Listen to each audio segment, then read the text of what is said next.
नमस्कार, स्वागत है आप सभी का ऑनलाइन बोर्ड स्टडी चैनल में। आज इस चैप्टर में बताऊंगा आप क्लास टेंथ वालों के लिए चलेगा। आज इस चैप्टर में नाखून क्यों बढ़ते हैं।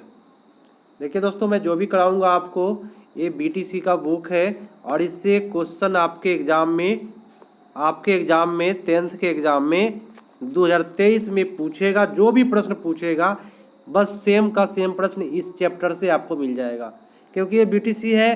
क्वेश्चन जो सेट होता है इसी बुक से होता है। प्रथम क्वेश्चन, अनाम दास का पोथा उपन्यास किस लेखक की कृति है। आपका उत्तर हजारी प्रसाद द्विवेदी, अमरकांत, यतीन्द्र मिश्र, महात्मा गांधी। होगा क्या? हजारी प्रसाद द्विवेदी। अगला है ललित निबंध है। ललित निबंध कौन है भाई? तो नाखून क्यों बढ़ते हैं। डायरेक्ट हम आंसर पर चलेंगे, आप लोग तैयारी करते रहिए अच्छा से। हजारी प्रसाद द्विवेदी द्वारा रचित पाठ कौन सा है? तो नाखून क्यों बढ़ते हैं, मार्क किएगा। ठीक है, हजारी प्रसाद द्विवेदी का जन्म कब हुआ था? याद रखिएगा 1907 ईस्वी में हुआ था। क्लियर। चलिए अगला है, लेखक के अनुसार मनुष्य का नाखून किसके जीवंत प्रतीक है? तो पाश्विक वृत्ति के, मतलब कि पशुओं की निशानी है कहा गया है लेखक के अनुसार। सहजात वृत्तियाँ किसे कहते हैं? तो अस्त्रों के संचयन को, अनजान स्मृतियों को, स्वबंधन को, सब हो जाएगा आपका। ठीक है। नाखून क्यों बढ़ते हैं यह प्रश्न लेखक के समक्ष किसने उपस्थित किया? तो याद रखिए काफी हिट है, उसकी छोटी बेटी ने किया था। पूछा था कि पापा नाखून क्यों बढ़ता है। नाखून मनुष्य का प्राचीनतम हथियार है, मध्यकालीन हथियार है, आधुनिक हथियार है, क्या है? तो पहले नाखून का प्रयोग हथियार के रूप में होता था, इसलिए प्राचीनतम हथियार बोला गया। हजारी प्रसाद द्विवेदी को किस पर गर्व है भाई? चलिए देख लेते हैं किस पर गर्व है उनको। हजारी प्रसाद द्विवेदी जी को जो गर्व है, याद रखिएगा भारतीय परंपराओं पर गर्व है। अस्त्र बढ़ने की प्रवृत्ति है, क्या है भाई? अस्त्र बढ़ने की प्रवृत्ति को कहते हैं मनुष्यता की विरोधनी, याद रखिएगा। अगला है कि कालिदास ने कहा था कि सब पुराने अच्छे नहीं होते, सब नए खराब नहीं होते। यह किस पाठ की पंक्ति है?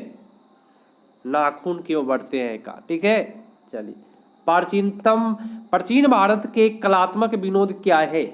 याद रखिएगा निबंध जो है संग्रह वह कलात्मक विनोद है। नाखून क्यों बढ़ते हैं के लेखक है? तो हजारी प्रसाद द्विवेदी जी है, आप सभी को पता है। मैं मनुष्य की नाखून की ओर देखता हूं तो कभी कभी निराश हो जाता हूं। यह पंक्ति किस पाठ की है? याद रखिएगा नाखून क्यों बढ़ते की है। ठीक है। चलिए, हिंदी साहित्य का आदिकाल किस कृति को कहा जाता है? तो हजारी प्रसाद द्विवेदी जी के कृति को आदिकाल कहा गया है। अगला है, कमबख्त नाखून बढ़ते हैं तो बढ़े, मनुष्य उसे बढ़ने नहीं देगा। यह पंक्ति किस पाठ की है? तो नाखून क्यों बढ़ते की है। ठीक है। चलिए, नाखून का बढ़ना हमारी किस प्रवृत्ति का प्रतीक है? तो पार्श्विक प्रवृत्ति का प्रतीक है। ठीक है। बाण भट्ट की आत्मकथा के लेखक कौन है? तो हजारी प्रसाद द्विवेदी जी है। ठीक है। चलिए, नाखून क्यों बढ़ते हैं किस प्रकार का निबंध है बताए? तो ललित निबंध है, याद रखिएगा। काफी बेटर क्वेश्चन बताया जा रहा है आपको। दधीची की हड्डी से क्या बना था? तो दधीची की हड्डी से बना था व्रज। कामसूत्र किसकी रचना है? तो वात्सायन की कृति है कामसूत्र। ठीक है। चलिए, वात्सायन की रचना है। नेक्स्ट क्वेश्चन पर आते हैं। टोटल क्वेश्चन आपका 40 है और काफी कम समय में मैं कराऊंगा आपको। अल्पज्ञ पिता कैसा जीव होता है बताए? कैसा जीव होता है भाई? तो दयनीय। आपका उत्तर ए पर मार्क किया अगर एग्जाम में पूछे तो। शिक्षक का अर्थ क्या होता है? तो मोम को बोलते हैं। ठीक है। चलिए, किस देश के लोग बड़े बड़े नाखून पसंद करते हैं? याद रखिएगा तो गौर देश के लोग। कौन छोटे नखों को पसंद करते हैं? छोटे नख वाला था दक्षिण भारत के लोग जो है वह छोटे नख को पसंद करते हैं। चलिए, अगला है आपका हिरोशिमा कहाँ है, काफ़ी हिट क्वेश्चन। तो जापान में है हिरोशिमा।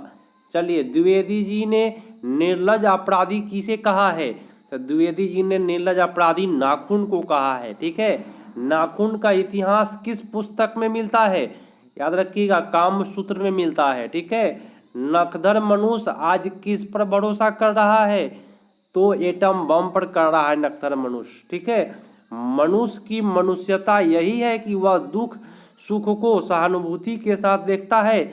यह कथ्य किसका है, तो याद रखिएगा ये गौतम बुद्ध का है। ठीक है, चलिए, कौन सी रचना हजारी प्रसाद द्विवेदी की नहीं है, आपका उत्तर होगा माटी की मूर्ति। अगला है महाभारत क्या है, महाभारत क्या है भाई, आप सभी को पता है भाई महाभारत के बारे में, महाभारत पुराण है। क्या है, तो महाभारत पुराण है।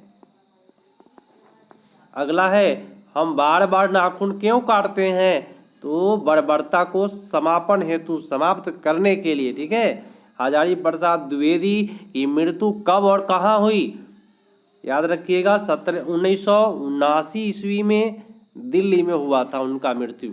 और अगला प्रश्न है कि कहानी में चंद्रकार, त्रिलोक, दंतुल्य, त्रिकोण और वर्तुलाकार आकृतियों का संबंध मानव के किस अंग से है, तो नाखून से है भैया, तो नख मार के आइएगा।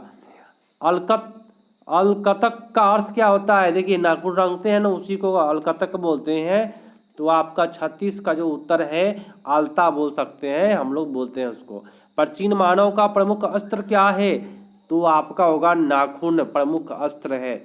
नेक्स्ट है सब पुराने अच्छे नहीं होते, सब नए खराब नहीं होते, ऐसा किसने कहा, तो ऐसा कालिदास ने कहा।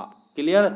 चलिए, नाखून क्यों बढ़ते हैं पाठ में बूढ़े ने सबसे प्राचीन चीज किसे माना है, याद रखिएगा बूढ़े ने सबसे प्राचीन चीज माना है प्रेम को। हाँ, और आज का लास्ट प्रश्न है कि नाखून प्रतीक है, नाखून क्या चीज का प्रतीक है, तो पाशवी प्रवृत्ति का, बोले तो पशुता की निशानी को दर्शाता है। तो आज के लिए इतना ही दोस्तों, फास्ट वीडियो कराया हूँ, अच्छे से कर लीजिए, इजी चैप्टर है, शेयर कर दीजिएगा, लाइक करके जाइएगा, और नए हैं तो सब्सक्राइब कर लीजिए। जो भी क्वेश्चन कराया गया है आपका क्वेश्चन 100% आपका टकराएगा बोर्ड में, सेम का सेम। मिलते हैं अगले पार्ट में, तब तक के लिए धन्यवाद, जय हिंद।